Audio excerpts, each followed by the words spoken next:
بسم اللہ الرحمن الرحیم۔ السلام علیکم ناظرین، آج کی میری ویڈیو حضرت ابراہیم علیہ السلام کے حالات زندگی کے بارے میں ہے۔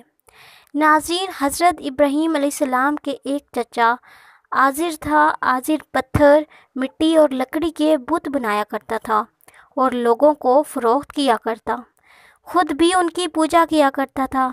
اس طرح آزر کے بیٹے بھی بتوں کی پوجا کرتے تھے۔ حضرت ابراہیم علیہ السلام نے اپنی زندگی کے پہلے 13 سال غار میں گزارے۔ جب حضرت ابراہیم علیہ السلام غار سے نکل کر شہر کی طرف گئے، آپ علیہ السلام نے جب اپنے چچا کے پاس پہنچے تو آزر نے حضرت ابراہیم علیہ السلام کو بھی اپنے بیٹوں کے ساتھ بت بیچنے کے لیے بھیج دیا۔ حضرت ابراہیم علیہ السلام نے بتوں کے گلے میں رسی ڈالی اور انہیں گھسیٹتے ہوئے لے گئے، جس سے وہ مٹی، کیچڑ اور کوڑا کرکٹ میں آلودہ ہو گئے۔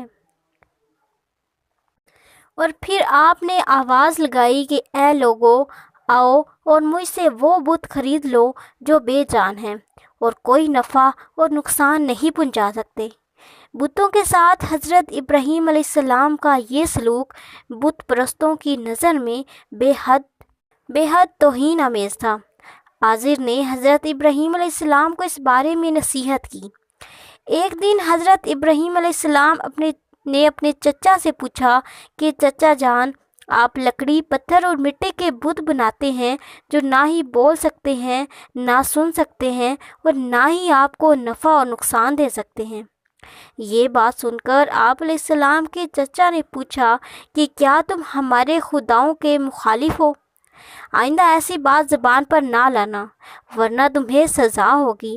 اس کے بعد حضرت ابراہیم علیہ السلام لوگوں سے مخاطب ہوئے اور کہا کہ پرستش اور سجدے کے لائق نہ ہی یہ بت ہیں اور نہ ہی نمرود ہے، بلکہ لائق عبادت صرف اللہ تعالیٰ کی ہی ذات ہے، جس نے ساری دنیا کو پیدا کیا اور وہی اس کا مالک ہے۔ حضرت ابراہیم علیہ السلام کا نام اور پیغام بہت تیزی سے پھیلنے لگا اور لوگ آپ کی باتوں کو غور سے سننے لگے۔ ناظرین، جب اس بات کی خبر نمرود تک پہنچی تو اس نے پوچھا کہ یہ کون نوجوان ہے جس نے ایک ہنگامہ کھڑا کر دیا ہے؟ لوگوں نے کہا کہ اس کا نام ابراہیم ہے جو آزر کے گھر میں جوان ہوا ہے۔ نمرود نے حکم دیا کہ فوراً اس کو میرے سامنے پیش کر دیا جائے۔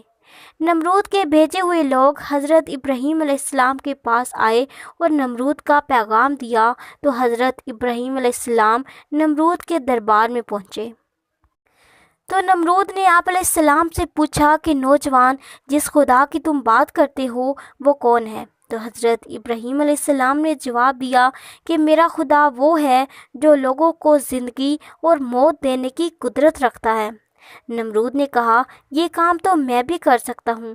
تو اس نے ایک ایسے مجرم کو آزاد کر دیا جس کو موت کی سزا کا حکم سنایا جا چکا تھا، اور ایک ایسے آدمی کو پھانسی دے دی جس کا کوئی جرم تھا ہی نہیں۔ پھر کہنے لگا کہ اب بتاؤ، تمہیں میرے خدا ہونے پر کیا شک ہے؟ میں بھی تو جب چاہوں جس کو چاہوں زندگی اور موت دے سکتا ہوں۔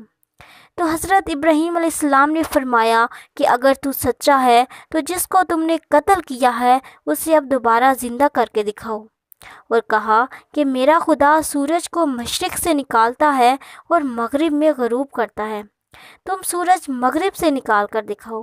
تو جب نمرود سے کوئی جواب نہ بن پڑا تو وہ شرمندہ ہو گیا۔ اس کے بعد حضرت ابراہیم علیہ السلام کے چچا آزر نے کہا کہ بادشاہ سلامت، میں ابراہیم علیہ السلام کو آپ کی اور بت کی توہین سے باز رکھنے کی ضمانت دیتا ہوں، آپ اسے گھر جانے دیں۔ تو نمرود نے کہا کہ میں تمہاری خاطر اس کو چھوڑ رہا ہوں، اگر آئندہ اس نے کوئی ہنگامہ کھڑا کیا تو میں اسے زندہ جلا دوں گا۔ حضرت ابراہیم علیہ السلام اس واقعے کے بعد بھی اپنے مشن سے باز نہ آئے۔ ایک دن انہوں نے اپنے چچا آزر سے کہا کہ آپ بتوں کو خود ہی بناتے ہیں اور خود ہی ان کی پوجا کرتے ہیں۔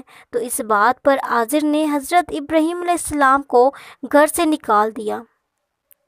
لیکن پھر بھی حضرت ابراہیم علیہ السلام اپنے مشن سے باز نہ آئے۔ ملک بابل کے لوگ ہر سال عید مناتے تھے اور سارا دن شہر سے باہر رہتے اور خصوصی مراسم ادا کرتے۔ حضرت ابراہیم علیہ السلام نے ان کے ساتھ عیدگاہ جانے سے منع کر دیا اور عذر یہ پیش کیا کہ وہ بیمار ہیں۔ جب حضرت ابراہیم علیہ السلام ان بتوں کے پاس گئے اور پوری قوت سے بتوں پر کلہاڑا مارا، ان کے ٹکڑے ٹکڑے کر دیے، لیکن بڑے بت کو چھوڑ دیا تاکہ سب اسی کی طرف رجوع کریں۔ تمام چھوٹے بتوں کو توڑ کر آپ علیہ السلام نے اپنا کلہاڑا بڑے بت کے کاندھے پر رکھ دیا۔ جب سب لوگ میلے سے واپس آئے تو انہوں نے دیکھا کہ تمام بت ٹوٹے پھوٹے اوندھے پڑے تھے۔ انہوں نے سوچا کہ یہ کام کس کا ہو سکتا ہے؟ تو جب ان کو حضرت ابراہیم علیہ السلام کا خیال آیا تو انہوں نے کہا کہ یہ کام ابراہیم کا ہو سکتا ہے کیونکہ وہ ہمارے بتوں کی مذمت کرتا ہے۔ انہوں نے حضرت ابراہیم علیہ السلام سے کہا کہ ابراہیم، تمہارے اس جرم کی سزا یہ ہے کہ تمہیں زندہ جلا دیا جائے اور تمہاری خاک ہوا میں اڑا دی جائے۔ تو حضرت ابراہیم علیہ السلام نے کہا کہ میں تمہارے فیصلے سے نہیں ڈرتا، زندگی اور موت کا مالک میرا اللہ ہے، میں جو کچھ بھی کر رہا ہوں وہ حق ہے۔ چنانچہ حضرت ابراہیم علیہ السلام کو قید کر لیا گیا اور لوگوں نے لکڑیوں کو اکٹھا کر کے انہیں آگ لگا دی۔ جب شعلے بھڑک اٹھے تو حضرت ابراہیم علیہ السلام کو قید خانے سے نکال کر اس میدان میں لایا گیا تو حضرت ابراہیم علیہ السلام اس آگ کو دیکھ کر ہنس پڑے۔ یہ آگ اتنی شدید تھی کہ اس کے ارد گرد ایک فصل کے فاصلے پر کوئی پرندہ اڑ نہیں سکتا تھا۔ چنانچہ اب مسئلہ یہ پیش آیا کہ ابراہیم علیہ السلام کو اس آگ میں کیسے ڈالا جائے۔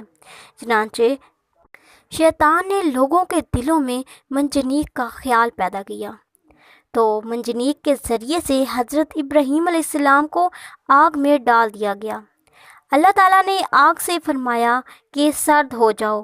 اسی وقت آگ سرد ہو گئی اور وہاں جبرائیل علیہ السلام بھی آ گئے، گفتگو کرنے لگے اور آپ کے چاروں طرف گل و لالا پیدا ہو گئے۔ 3 روز تک دنیا کی آگ میں گرمی باقی نہ رہی تھی۔ یوں اللہ تعالیٰ نے اتنی بڑی آگ سے حضرت ابراہیم علیہ السلام کو محفوظ رکھا۔ یہ سارا معاملہ دیکھنے کے بعد نمرود حضرت ابراہیم علیہ السلام کے پاس پہنچا اور کہا کہ نوجوان، تعجب ہے کہ تمہارا حکم آگ پر چلتا ہے۔ تو حضرت ابراہیم علیہ السلام نے فرمایا کہ یہ تمام میرے خدا کی قدرت ہے۔ نمرود حضرت ابراہیم علیہ السلام کی عظمت کو تو اپنی آنکھوں سے دیکھ ہی چکا تھا، مگر وہ آپ کی باتوں کو تسلیم کرنے کے لیے تیار نہ تھا، تو اس نے فوراً اسے حکم دیا کہ حضرت ابراہیم علیہ السلام کو شہر بدر کر دیا جائے تاکہ کوئی بھی شخص ان کا پیروکار نہ بن پائے۔ چنانچہ حضرت ابراہیم علیہ السلام خود بھی اس شہر میں رہنے پر آمادہ نہ تھے، تو انہوں نے اپنی بیوی سارہ اور اپنے بھتیجے لوط کے ہمراہ بابل چھوڑ دیا اور وہاں سے چلے گئے۔